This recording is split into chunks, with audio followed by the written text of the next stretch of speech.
Over the course of the last half-century, in our ever-globalizing world, foreign aid has become a topic of both great contention and importance. Despite its rise to prominence in the consciousness of the American public, a 2010 poll from worldpublicopinion.org, a project managed by the Program on International Policy Attitudes at the University of Maryland, reveals a significant disparity exists between the reality of U.S. foreign aid and Americans' perception of U.S. foreign aid. So let's look at that poll now. When asked what percentage of our GDP the U.S. spends on foreign aid, Americans said we spend 25%. When asked how much they thought we should spend on foreign aid, Americans said 10%. In reality, the U.S. spends less than 1% of its GDP on foreign aid. Let's break down this poll, though, because it contains a lot of useful information.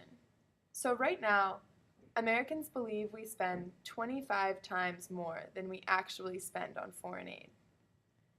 But Americans also believe that we should be spending 10 times more than we actually do. So the will is there. Americans want to make a significant contribution to help those in need. It would appear, though, that Americans are misinformed about the realities of foreign aid, and this misinformation is affecting not only Americans' right to be informed citizens, but the recipients of that aid that Americans clearly want to give. When you look at the raw numbers, it seems like we spend a lot of money on foreign aid. After all, we spent $1.1 billion in Iraq in 2011, $2.1 billion in Pakistan in 2012, $2.3 billion in Afghanistan, and $3.1 billion in Israel alone last year. It's not so hard to understand, then, how these misperceptions came to exist. But then consider how much we're spending on our military each year.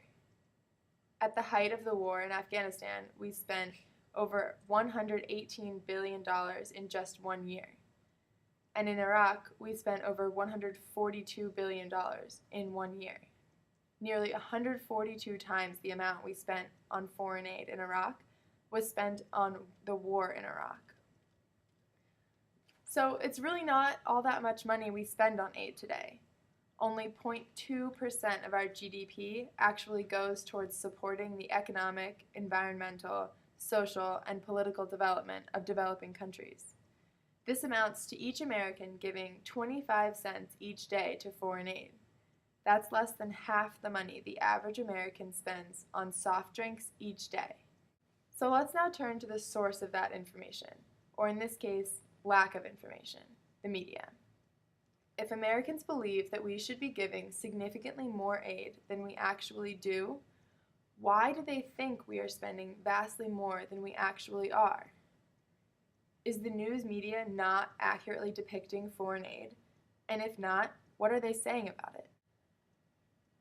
Newspapers can present information accurately, but they can also present information in a manner that evokes people's biases, even subtly. The confirmation bias, or the tendency to search for or interpret information or memories in a way that confirms one's preconceptions, anchoring or focalism, the tendency to rely too much on one piece of information when making decisions, and attentional bias, the tendency to pay attention to emotionally dominant stimuli in one's environment and exclude all the other relevant data. And there are plenty of other biases too.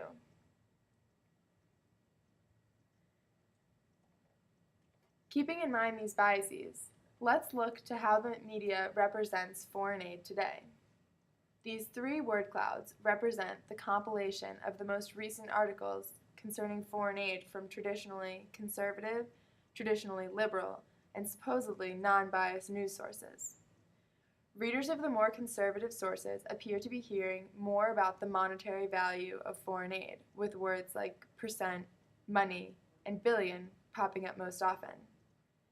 In contrast, readers of the more liberal sources appear to be learning all about the type of aid provided and who it's going to, but little about how much we are spending.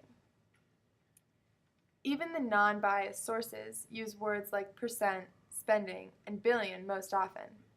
again, focusing more on the monetary value rather than the type of aid. But what about the images that go along with these articles? How are they representing U.S. foreign aid? It turns out not much differently than the articles themselves. The photos in the more conservative articles focus primarily on the politicians deciding how much aid we are giving. The more liberal articles, in contrast, use photos primarily of people receiving the aid, or of the type of aid itself. The non-biased sources display photos primarily of politicians, with the occasional photo of a recipient of aid. So, it would appear that no one is getting the whole picture of foreign aid, from the very sources that are supposed to be keeping the public informed about important issues. Foreign aid itself is particularly difficult to conceptualize because Americans themselves so rarely see the results. This makes the misrepresentation of foreign aid by news and media outlets particularly dangerous. Dangerous in the way it skews Americans' perceptions and understanding of this important issue, but more importantly, dangerous in the way that it affects people's lives. For the recipients of this aid, Americans' willingness either to increase, maintain, or cut current levels of foreign aid may mean the difference between life or death, a difference that Americans clearly care about.